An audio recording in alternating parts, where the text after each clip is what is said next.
জান্নাত লাভের 10টি গুরুত্বপূর্ণ জিকির। জিকির নাম্বার 1, প্রতিদিন 100 বার সুবহানাল্লাহ পাঠ করলে 1000 সওয়াব লেখা হয় এবং 1000 গুনাহ মাফ করা হয়। সহিহ মুসলিম শরীফের হাদিস। জিকির নাম্বার 2, আলহামদুলিল্লাহ মিজানের পাল্লাকে ভারী করে দেয় এবং এটাই সর্বোত্তম দোয়া। তিরমিজি ও ইবনে মাজা।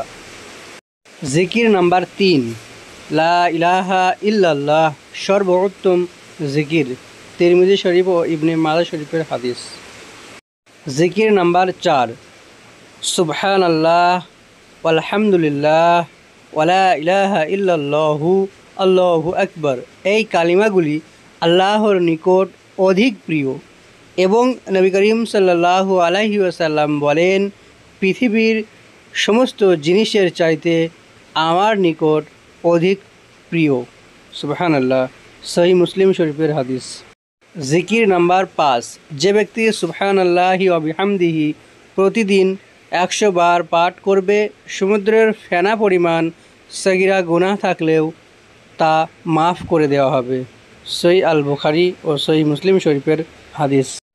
জিকির নাম্বার 6, নবী করিম সাল্লাল্লাহু আলাইহি ওয়াসাল্লাম বলেন, সুবহানাল্লাহি ওয়া বিহামদিহি সুবহানাল্লাহিল আযীম। এই কালিমাগুলি জিহ্বায় উচ্চারণ সহজ, মিজানের পাল্লায় ভারী, দয়াময় আল্লাহর নিকট অধিক প্রিয়। সহিহ আল বুখারী ও সহিহ মুসলিম শরীফের হাদিস।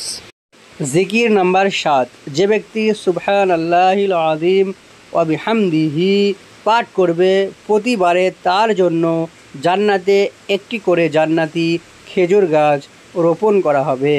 সুবহানাল্লাহ।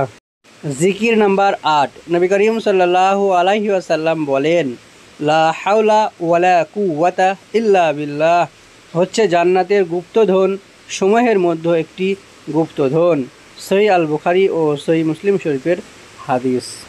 জিকির নাম্বার 9, নবী করিম সাল্লাল্লাহু আলাইহি ওয়াসাল্লাম বলেন, সুবহানাল্লাহ আলহামদুলিল্লাহ ওয়ালা ইলাহা ইল্লাল্লাহু আল্লাহু আকবার ওয়ালা হাওলা ওয়ালা কুওয়াতা ইল্লা বিল্লাহ। এই কালিমাগুলি হচ্ছে অবশিষ্ট নেক আমলসমূহ।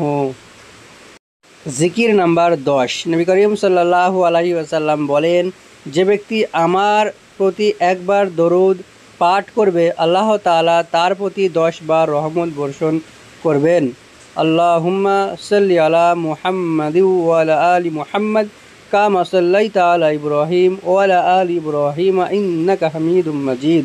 আল্লাহুম্মা বারিক আলা মুহাম্মাদি ওয়া আলা আলি মুহাম্মাদ কামা বারাকতা আলা ইব্রাহিম ওয়া আলা আলি ইব্রাহিম ইন্নাকা হামিদুম মাজিদ। এবং তিনি অর্থাৎ নবী করিম সাল্লাল্লাহু আলাইহি ওয়াসাল্লাম আরও বলেন, যে ব্যক্তি আমার প্রতি সকালে 10 বার এবং বিকালে 10 বার দরুদ পাঠ করবে, সে ব্যক্তি কিয়ামতের দিন আমার শাফাআত পাবে। সুবহানাল্লাহ।